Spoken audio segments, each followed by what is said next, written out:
എന്നാൽ ഇത്ര നേരം ഇന്ദ്രനെ തന്നെ നോക്കി നിൽക്കുകയായിരുന്നു അബി.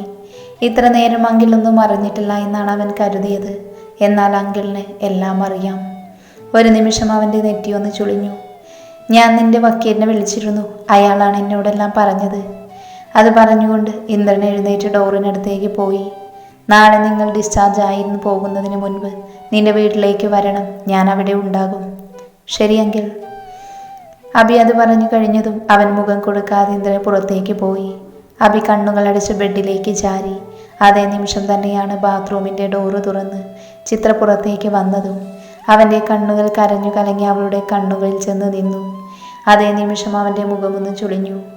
എന്തു പറ്റി ചിത്ര? അവളുടെ മുഖത്തേക്ക് നോക്കി ഗൗരവത്തോടെ ചോദിക്കുന്നവനെ നോക്കാതെ തല താഴ്ത്തി നിന്നു ചിത്ര. ഒന്നുമില്ല, തലവേദനയാ എന്ന് പറഞ്ഞ് അവനെ മറികടന്ന് പോകുമ്പോൾ അവൻ്റെ ശബ്ദം വീണ്ടും അവിടെ ഉയർന്നു. എന്തെങ്കിലും കഴിച്ച് ടാബ്ലറ്റ് എടുത്തിട്ട് കിടന്നാൽ മതി. പതിഞ്ഞ ശബ്ദത്തിലൊന്ന് മൂളി ബൈസ്റ്റാൻഡേർഡ് ബെഡിലേക്ക് ചാരിയിരുന്നു അവൾ. പിന്നെ കണ്ണുകൾ പതിയെ അടച്ചു. വല്ലാത്ത ക്ഷീണം തോന്നുന്നുണ്ടായിരുന്നു അവൾക്ക്. പക്ഷേ ശരീരത്തിന് അല്ല, മനസ്സിന്. അഭിമന്യു എന്ന വ്യക്തിയുമായി തനിക്ക് വെറും 2 വർഷത്തെ ഭാര്യ ഭർത്തൃ ബന്ധം മാത്രമേ ഉള്ളൂ. അത് രേഖാമൂലം. അതും തനിക്ക് നന്നായി അറിയാം. എന്നിട്ടും എപ്പോഴാണ് അദ്ദേഹം തൻ്റെ മനസ്സിലേക്ക് കടന്നു കയറിയത് എന്നറിയില്ല. ഒരിക്കലും തനിക്ക് സ്വന്തമാവില്ലെന്ന്, അതിനർഹതമില്ലെന്നും അറിയാം. പക്ഷേ തനിക്ക് അത്ര വേഗം അദ്ദേഹത്തെ മനസ്സിൽ നിന്ന് പടിയിറക്കാൻ കഴിയുമോ? അവളുടെ കണ്ണുകൾ നിറഞ്ഞൊഴുകി. അവ അബി കാണാതെ തുടച്ചു മാറ്റുമ്പോൾ അവളുടെ ഉള്ള് അലയടിക്കുന്ന തിരമാല പോലെയായിരുന്നു. വേദനയോടെ അവനെ മറക്കാൻ ശ്രമിക്കുമ്പോഴും അതിന് തനിക്ക് കഴിയില്ലെന്ന് അവൾക്ക് ബോധ്യമായി. ഒന്നിച്ച് ജീവിക്കാൻ കഴിഞ്ഞില്ലെങ്കിലും ആ സ്നേഹം തനിക്കൊരിക്കലും തിരിച്ചു കിട്ടില്ലെങ്കിലും ആരും അറിയാതെ തനിക്ക് സ്നേഹിക്കാലോ മരിക്കുവോളം എന്ന് പറഞ്ഞ് സ്വയം മനസ്സിനെ ശാസിച്ചു നിർത്തുമ്പോൾ അവൾ പോലും അറിയാതെ ആ കണ്ണുകൾ നിറഞ്ഞൊഴുകി. എന്നാൽ അവളുടെ ഓരോ പ്രവൃത്തിയും നോക്കി നിന്നവൻ്റെ മുഖത്ത് സംശയം നിഴലിച്ചിരുന്നു. കുറച്ചു നേരം അങ്ങനെ ഇരുന്നു ചിത്ര. പിന്നെ പതിയെ എഴുന്നേറ്റ് അബിക്കുള്ള മരുന്ന് കൊടുത്തു. അവൻ ബാത്റൂമിൽ പോകണമെന്ന് പറഞ്ഞതും അവനെ തന്നോട് ചേർത്ത് പിടിച്ച് ശ്രദ്ധിച്ച് ബാത്റൂമിൽ കൊണ്ടുപോയി. രാവിലെ വീണ അബിയുടെ ചിത്രം മനസ്സിലേക്ക് വന്നതും ഡോറ് ചാരി അതിനടുത്ത് തന്നെ നിന്നു. പിന്നെ അവൻ ബാത്റൂമിൽ പോയി വന്നതിന് ശേഷം അതുപോലെ പതിയെ അവനെ പിടിച്ചുകൊണ്ട് വന്ന് ബെഡിലേക്ക് ഇരുത്തി. വളരെ ശ്രദ്ധിച്ച് അവൻ്റെ കാല് ബെഡിലേക്ക് വെച്ച് പില്ലോ വെച്ച് അഡ്ജസ്റ്റ് ചെയ്തു കൊടുത്തു. അവൻ കിടന്നതിന് ശേഷമാണ് ചിത്ര കിടന്നത്. ബെഡിൽ കിടന്നുറങ്ങുന്ന അബിയെ നോക്കി കിടന്നുവെങ്കിലും ചിത്രക്കുറക്കം വന്നില്ല. ഇടയ്ക്കെഴുന്നേറ്റ് ഉറക്കത്തിൽ നിറങ്ങുന്ന അവനെ ഒന്ന് നോക്കിയതിനു ശേഷം പിന്നെയും വന്ന് കിടന്നു. മനസ്സാകെ അസ്വസ്ഥമായതുപോലെ അവനിലേക്ക് ചായുന്ന തൻ്റെ മനസ്സിനെ ശാസിച്ചു നിർത്തുമ്പോൾ അവനിൽ നിന്ന് ഇനി തനിക്ക് മടങ്ങാൻ കഴിയില്ലെന്ന് അവളുടെ മനസ്സ് ഓരോ നിമിഷവും ഓർമ്മിപ്പിച്ചുകൊണ്ടിരുന്നു. അടുത്ത ദിവസം രാവിലെ എഴുന്നേറ്റ് പല്ല് തേച്ച് വരുമ്പോഴേക്കും അബി എഴുന്നേറ്റിരുന്നു. ഉടനെ അവനെ എഴുന്നേൽപ്പിച്ച് ഫ്രഷാക്കി ക്യാൻറ്റീനിൽ പോയി കഞ്ഞി കൊണ്ട് വന്നു കൊടുത്തു. കുറച്ച് കഴിഞ്ഞപ്പോഴേക്കും കിഷോർ വന്നിരുന്നു. ഫോർമാലിറ്റീസൊക്കെ തീർത്ത് അബിയെ വീൽ ചെയറിലേക്ക് ഇരുത്തി. പിന്നെ കാറിലേക്ക് അവനെ കയറ്റിയത് കിഷോറും ചിത്രയും കൂടെ പിടിച്ചാണ്. ഇടയ്ക്ക് വീഴാൻ പോയവനെ ചിത്ര തന്നോട് ചേർത്ത് പിടിച്ചതും അബിയുടെ കൈ അവളുടെ ഇടുപ്പിൽ അമർത്തി തന്നോട് ചേർത്ത് പിടിച്ചിരുന്നു. അവൻ്റെ സ്പർശനത്തിൽ വിറയ്ക്കുന്ന തൻ്റെ ശരീരം അവനിലേക്ക് അടുക്കുന്ന തൻ്റെ മനസ്സിനെയും പിടിച്ചു കെട്ടാൻ കഴിയാതെ അവൾ വീർപ്പുമുട്ടി. അബിയെ ഡിസ്ചാർജ് ചെയ്ത് വീട്ടിലേക്ക് കൊണ്ടുപോകുമ്പോൾ ചിത്ര അവനോട് പറഞ്ഞു നേരെ ഫ്ലാറ്റിലേക്ക് പോയി.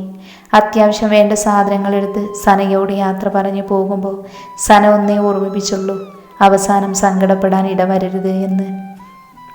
എല്ലാം എടുത്തു വെച്ച് അവൻ്റെ വീട്ടിലേക്ക് പോകുമ്പോൾ എന്തും നേരിടാൻ അവളുടെ മനസ്സും തയ്യാറായിരുന്നു. കിഷോറിൻ്റെ കാർ മുറ്റത്ത് നിന്നതും ആനന്ദ് അകത്തുനിന്ന് പുറത്തേക്ക് വന്നു. കിഷോർ ഡോറ് തുറന്ന് പുറത്ത് വരുന്നതിന് മുൻപ് കാറിൻ്റെ ഡോറ് തുറന്നു കൊടുക്കുന്ന ആനന്ദിനെ അവനൊന്ന് നോക്കി.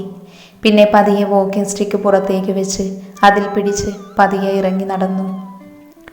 അത് കണ്ടതും പിടിക്കാൻ വന്ന ആനന്ദ് പുറകോട്ട് പോയി. ഡ്രൈവ് സീറ്റ് തുറന്ന് അബിയെ പിടിക്കാൻ വന്ന് കിഷോർ കാണുന്നത് വാക്കിംഗ് സ്റ്റിക്കിൻ്റെ സഹായത്തോടെ നിൽക്കുന്ന അബിയെയാണ്. ഒരു നിമിഷം അവൻ്റെ കണ്ണുകളൊന്ന് കോർത്തു. കുറച്ചു മുൻപ് വരെ ഒന്ന് തനിച്ച് നേരെ നിൽക്കാൻ പോലും കഴിയാത്തവനെ ബെഡിൽ നിന്ന് എഴുന്നേൽപ്പിച്ച് റെഡിയാക്കി താങ്ങി പിടിച്ചുകൊണ്ട് വന്നത് താനും ചിത്രയും ചേർന്നാണ്. എന്നാൽ അപ്പോഴേക്കും അവരെ നോക്കാതെ വാക്കിംഗ് സ്റ്റിക്ക് കൊണ്ട് പതിയെ സ്റ്റെപ്പ് കയറി നടന്ന് അവൻ ഹാളിലേക്ക് പോയിരുന്നു. അത് കണ്ടതും ആനന്ദ് കിഷോറിനടുത്തേക്ക് പോയി. സാറല്ലേ പറഞ്ഞത് അബി സാറിന് ഒറ്റയ്ക്ക് നടക്കാൻ നല്ല ബുദ്ധിമുട്ടുണ്ടെന്ന്, കൂടെ എപ്പോഴും ഒരാൾ വേണമെന്ന്. എന്നിട്ട് എനിക്ക് അങ്ങനെ തോന്നുന്നില്ലല്ലോ. എന്നാൽ ആനന്ദിന് മറുപടി കൊടുക്കാതെ അവൻ അബിക്ക് പുറകെ പോയിരുന്നു. എന്നാൽ അവനെ കാക്കാതെ ലിഫ്റ്റിൽ കയറി അബി മുകളിലേക്ക് പോയി. മുറിയിലെത്തിയ ഉടനെ അബി ഒന്ന് വിസ്തരിച്ചു കുളിച്ചു. ഹോസ്പിറ്റലിൽ നിന്ന് വരുന്നതിന് മുൻപ് കുളിച്ചാണ് വന്നത് എങ്കിലും അത് പോരായിരുന്നു. നന്നായി കുളിച്ച് പുറത്തേക്ക് വരുമ്പോൾ കിഷോർ മുറിക്ക് പുറത്തുണ്ട്.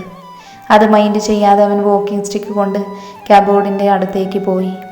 അബിയെ ഡ്രസ്സ് ചെയ്യാൻ സഹായിക്കാൻ അവൻ മുൻപോട്ട് വന്നുവെങ്കിലും താൻ തനിച്ച് ചെയ്തോളാം എന്ന് പറഞ്ഞ് അവൻ തന്നെ ചെയ്തു തുടങ്ങി. വോക്കിംഗ് സ്റ്റിക്ക് സൈഡിലേക്ക് ഒതുക്കി പതിയെ അടുത്തുള്ള സ്റ്റൂളിലിരുന്ന് ബാൻഡേജുള്ള കാലിലേക്ക് വളരെ ശ്രദ്ധിച്ച് പാൻറ് കയറ്റുന്നവനെ കിഷോർ നോക്കി നിന്നു. വളരെ സമാധാനത്തിൽ ക്ഷമയോടെയാണ് അബി പാൻറ് ധരിച്ചത്. അതുപോലെ തന്നെ ഷർട്ടും. ഒരു കൈ കൊണ്ട് നിസ്സാരമായ ഷർട്ടിന് ബട്ടണിട്ട് ഇടതു കൈയിൽ വെച്ച് കെട്ടുന്നവനെ കിഷോർ മിഴിഞ്ഞ കണ്ണുകളോടെ നോക്കി നിന്നു. ഇവന് കുഴപ്പമൊന്നുമില്ലേ? അവൻ സ്വയം ചോദിച്ചു പോയിരുന്നു ആ നിമിഷം.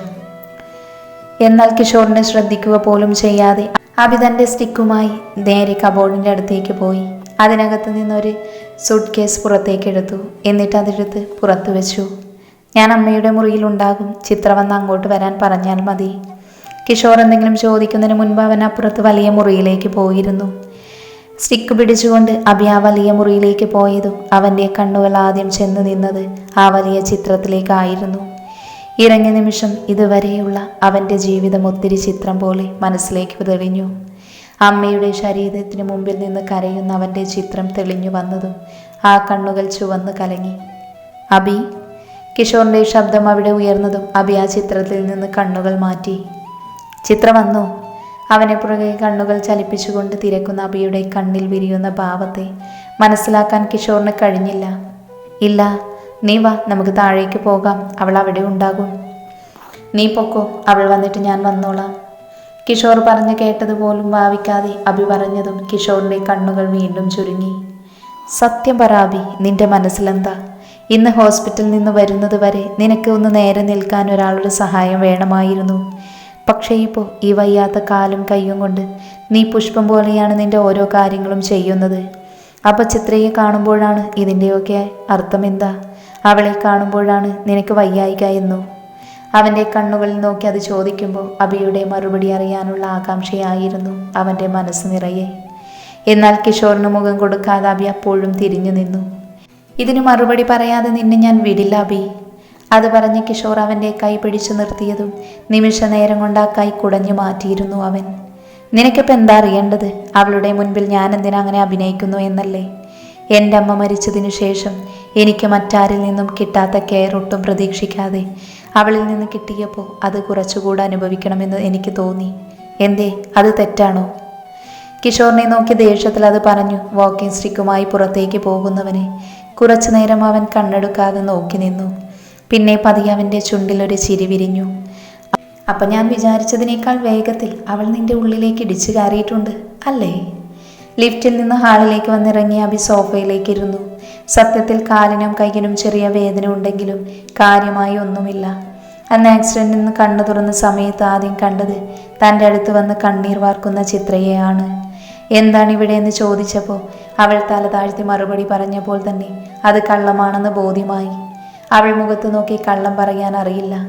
എനിക്ക് വേണ്ടിയാണ് അവൾ ഹോസ്പിറ്റൽ വന്നത് എന്നറിഞ്ഞപ്പോഴും അവളോട് പ്രത്യേകിച്ചൊന്നും തോന്നിയില്ല.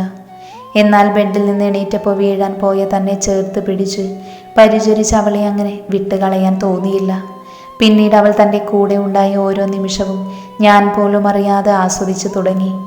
എന്നാൽ ശ്രീദേവി വന്ന് കയറിയപ്പോൾ അവൾ അവളുടെ മുൻപിൽ തന്നോട് കാണിക്കുന്ന അധികാരം കണ്ട് കണ്ണു നിറച്ചൊന്നും പറയാതെ തലതാഴ്ത്തി നിൽക്കുന്നവളെ കണ്ടില്ലെന്ന് നടിക്കാൻ തനിക്കായില്ല. അതുകൊണ്ടാണ് ചിത്ര എൻ്റെ ഭാര്യയാണെന്ന് തല ഉയർത്തി തന്നെ പറഞ്ഞത്. ആ മറുപടിയിൽ വിളറി വെളുത്ത ശ്രീദേവിയേക്കാൾ താൻ ശ്രദ്ധിച്ചത് എൻ്റെ ഭാര്യ എന്ന പരാമർശത്തിൽ വിടർന്ന അവളുടെ കണ്ണുകളെയാണ്.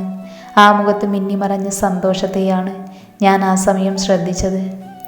ആ ഓർമ്മയിൽ അവൻ്റെ കണ്ണുകളൊന്ന് തിളങ്ങി. എന്നാൽ പുറത്തേക്ക് വരാനൊരുങ്ങിയ പുഞ്ചിരിയെ അവൻ തൻ്റെ ചുണ്ടുകളിൽ ബന്ധിച്ചു നിർത്തിയിരുന്നു. അബി! പെട്ടെന്ന് കിഷോറിൻ്റെ ശബ്ദം അവിടെ ഉയർന്നതും അബിയുടെ ശ്രദ്ധ അവനിലേക്ക് പോയി. നിനക്ക് ചിത്രയോടെന്താ? അവളെ നിനക്ക് ഇഷ്ടമാണോ? പെട്ടെന്നുള്ള കിഷോറിൻ്റെ ചോദ്യത്തിൽ അവൻ്റെ മുഖം സംശയത്തിലൊന്ന് ചുളിഞ്ഞു. ഞാൻ ഉദ്ദേശിച്ചത് അവളോട് നിനക്ക് പ്രണയമുണ്ടോ എന്നാ. അവൻ്റെ സംശയം മനസ്സിലാക്കിയതുപോലെ കിഷോർ ചോദിച്ചതും നിമിഷനേരം കൊണ്ട് അവൻ്റെ മുഖഭാവം മാറി മറിഞ്ഞു. കണ്ണുകൾ കുറുകി, നെറ്റിയിലെ ഞരമ്പ് പിടഞ്ഞു. അവൻ്റെ ചുണ്ടിലൊരു പുച്ഛച്ചിരി വിരിഞ്ഞു. ചിത്രയെ എന്നല്ല, അഭിമന്യു ഈ ലോകത്തൊരു പെണ്ണിനെയും പ്രണയിക്കില്ല, ഒരിക്കലും. ഗൗരവത്തോടെ അത് പറയുമ്പോൾ അവൻ്റെ വാക്കുകളിൽ നിറഞ്ഞു നിന്നത് പ്രണയം എന്ന വാക്കിനോടുള്ള പുച്ഛം മാത്രമായിരുന്നു.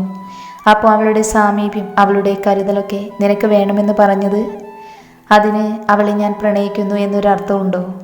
ഗൗരവത്തോടെ, അതിലുപരി ദേഷ്യത്തോടെ തന്നെ നോക്കി ചോദിക്കുന്നവന് എന്ത് മറുപടി കൊടുക്കണമെന്നറിയാതെ ഒരു നിമിഷം കിഷോർ നിന്നു. കുറച്ചു മുന്നേ വരെ അബി അവളെ പ്രണയിക്കുന്നു എന്ന സന്തോഷ വാർത്തയിൽ നിറഞ്ഞു തുളുമ്പി അവൻ്റെ ഉള്ളിൽ വീണ്ടും കാർമേഘം ഉരുണ്ടുകൂടി. അബി, നീ കാടുകയറിയൊന്നും ചിന്തിച്ച് കൂട്ടണ്ട. കഴിഞ്ഞ 20 വർഷമായി കാണുന്ന അതേ അഭിമന്യു തന്നെയാണ് ഞാൻ. ഇപ്പോഴും മാറിയിട്ടില്ല, ഇനിയും മാറുകയുമില്ല. ഒരിക്കലും ഒരു സ്ത്രീയെയും ഞാൻ പ്രണയിക്കുകയുമില്ല, ഭാര്യയായി അംഗീകരിക്കുകയുമില്ല. കിഷോറിനോട് ദേഷ്യത്തിൽ പറഞ്ഞ് വോക്കിംഗ് സ്റ്റിക്കുമായി എടുത്ത് നടന്നു പോകുമ്പോൾ ചിത്രയോട് തനിക്ക് തോന്നുന്ന വികാരം എന്താണെന്ന് സത്യത്തിൽ അവന് പോലും തിരിച്ചറിയാൻ കഴിയുന്നുണ്ടായിരുന്നില്ല. പക്ഷേ അവൾ കൂടെ വേണമെന്നൊരു തോന്നൽ അവനിൽ നിറഞ്ഞു നിന്നു. സോഫയിൽ നിന്ന് എണീറ്റ് പോയവൾ ചെന്ന് നിന്നത് സിറ്റൗട്ടിലെ ചെയറിലാണ്. അതിലേക്ക് ചാരി കണ്ണുകൾ അടച്ചു കിടക്കുമ്പോൾ മനസ്സ് നിറയെ കിഷോർ ചോദിച്ച ചോദ്യമാണ്, ചിത്ര, തനിക്കൊരിക്കലും അവളോട് പ്രണയമില്ല, ഇനി തോന്നുകയുമില്ല. പക്ഷേ എന്തോ ഒരു അടുപ്പമുണ്ട് അവളോട്. കണ്ണുകളടച്ച ചെയറിലേക്ക് ചാരിയതും ഗേറ്റ് കടന്ന് ചിത്ര അകത്തേക്ക് കയറിയതും ഒന്നിച്ചായിരുന്നു. സർ. ചിത്രയുടെ ശബ്ദം കേട്ടതും അതുവരെ കണ്ണടച്ച് കിടന്നവൻ അതേ നിമിഷം തന്നെ കണ്ണുകൾ വലിച്ചു തുറന്നു. തൻ്റെ മുൻപിൽ ചെറിയ ബാഗുമായി നിൽക്കുന്ന ചിത്രയെ കണ്ടതും അകത്തേക്ക് നോക്കി ആനന്ദിനെ വിളിച്ചതും കയ്യിൽ ബാഗുമായി ആനന്ദ് പുറത്തേക്ക് വന്നു. അവന് പുറകെ കിഷോറുമുണ്ടായിരുന്നു. ബാഗുമായി വന്ന ആനന്ദ് ചിത്രയുടെ കയ്യിൽ നിന്ന് അവളുടെ ബാഗ് കൂടെ വാങ്ങി നിർത്തിയിട്ടിരിക്കുന്ന അബിയുടെ കാറിലേക്ക് വെച്ചു. പെട്ടെന്ന് വോക്കിംഗ് സ്റ്റിക്ക് കുത്തി അബി എഴുന്നേൽക്കാൻ തുടങ്ങിയതും അവനടുത്തേക്ക് ചിത്ര വന്നിരുന്നു. മറ്റാരെയും ശ്രദ്ധിക്കാതെ പതിയെ അബിയെ പിടിച്ചെഴുന്നേൽപ്പിച്ച് മുന്നോട്ട് നടത്തുമ്പോൾ അവൻ വീഴാതിരിക്കാൻ അവൾ പ്രത്യേകം ശ്രദ്ധിച്ചിരുന്നു. എന്നാൽ ഇതേ സമയം ഇതെല്ലാം കണ്ടുനിന്ന ആനന്ദും കിഷോറിനെ ഒന്ന് നോക്കിയപ്പോൾ അവൻ്റെ ശ്രദ്ധയും അവരിൽ തന്നെയാണെന്ന് അവന് മനസ്സിലായിരുന്നു. ആരെയും ശ്രദ്ധിക്കാതെ, തൻ്റെ കാല് നിലത്ത് കുത്താൻ അനുവദിക്കാതെ ചേർത്ത് പിടിച്ചുകൊണ്ട് പോകുന്ന ചിത്രയെ അബി കണ്ണെടുക്കാതെ നോക്കി നിന്നു. അവൾ അവനെ കാറിനടുത്തേക്ക് കൊണ്ടുപോയി. അപ്പോഴും ചിത്രയെ ചേർത്ത് പിടിച്ച് മുൻപോട്ട് നടക്കുന്ന അബിയിൽ തന്നെയായിരുന്നു ആനന്ദിൻ്റെയും കിഷോറിൻ്റെയും കണ്ണുകൾ. പെട്ടെന്നാണ് പോക്കറ്റിലുള്ള അബിയുടെ ഫോൺ റിങ് ചെയ്തത്. ചിത്രയുമായി അവിടെ ഒന്ന് നിന്നതിന് ശേഷം പാൻറ്റിൻ്റെ പോക്കറ്റിൽ നിന്ന് അബി തൻ്റെ ഫോൺ പുറത്തേക്കെടുത്തു. അവൻ്റെ ഫോണിൽ തെളിഞ്ഞു കാണുന്ന ഇന്ദ്രൻ അങ്കിൾ എന്ന പേരിലേക്ക് അബി സംശയത്തോടെയാണ് നോക്കി നിന്നത്. പിന്നെ വേഗം ഫോൺ എടുത്ത് ചെവിയോട് ചേർത്തു. അങ്കിൾ, നിന്റെ വിവാഹം കഴിഞ്ഞ കാര്യം തറവാട്ടിൽ അറിഞ്ഞു. 2 ദിവസത്തിനകം അച്ഛൻ അവിടേക്ക് വരും. അപ്പോൾ നിങ്ങൾ അവിടെ ഉണ്ടാകണം. അച്ഛൻ പോയതിനു ശേഷം ഈശ്വരമഠത്തിലേക്ക് പോകാം. അതുവരെ ആ കുട്ടിയോടും അവിടെ നിൽക്കാൻ പറ. ആർക്കും സംശയമൊന്നും തോന്നരുത്. ഗൗരവത്തിൽ ഇന്ദ്രൻ്റെ ശബ്ദം അവിടെ ഉയർന്നതും ഒന്നും പറയാതെ എല്ലാം കേട്ടുനിന്നു അബി. പിന്നെ വരുന്നത് നിന്റെ മുത്തശ്ശനാണ്. നിനക്ക് അദ്ദേഹത്തോടുള്ള ദേഷ്യം ന്യായമാണ്, പക്ഷേ അതിര് കടക്കരുത്. അവസാനത്തെ ഇന്ദ്രൻ്റെ വാക്കുകളിൽ ഒരു ശാസന ഉണ്ടായിരുന്നു.